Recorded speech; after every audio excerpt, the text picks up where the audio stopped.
4 of our top 10 teams suffered a loss last Friday night, which prompted some big changes in our WKBN Power Rankings. Struthers, Canfield, Brookfield, and East Liverpool all lost to really good teams, so we expect to see them back in the Power Rankings soon. But this week, it's about the teams still unbeaten.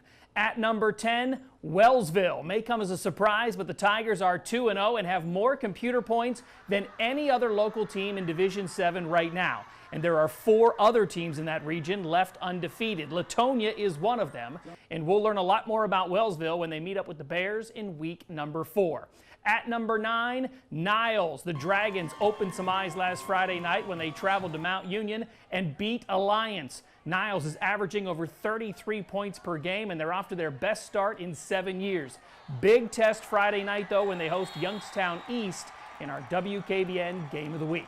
At number 8, Reynolds. The Raiders are sitting atop the Region 1 standings right now with 3 wins, including a 4-point victory over Slippery Rock, which is a Class 3A team. Reynolds is averaging over 411 yards of offense per game. That's the best in Mercer County. It's early, and there are some big games coming down the road with Mercer, West Middlesex, and Farrell, but right now the Raiders look very strong through the first 3 weeks of football.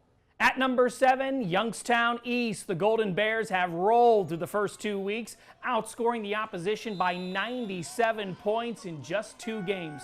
They blew out Pittsburgh Perry on Saturday 63-6, and their defense forced 6 turnovers. Again, this Friday night, we'll see them front and center against Niles in our WKBN Game of the Week. Moving on to number 6, we find Hickory. The Hornets are still unbeaten at 3-0. Their quarterback, Michael Henwood, leads the entire county with 9 touchdowns and over 200 yards of total offense per game. Great start for Coach Dungy and the troops. Their next home game will come against Grove City, who is also undefeated in Region 5. At number 5, Girard. The Indians are coming off a tough game last Friday night with West Branch. It took 12 plays, 96 yards, and a late touchdown with less than 2 minutes to go to get it done, but it showed the fight this team has.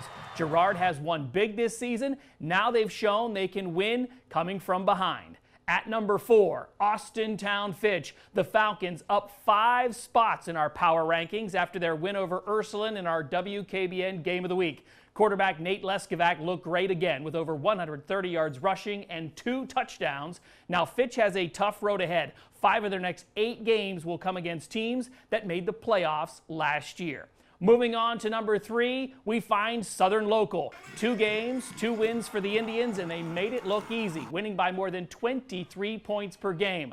They do have a big matchup with Columbiana coming up in week number 4, and that very well could be our WKBN Game of the Week.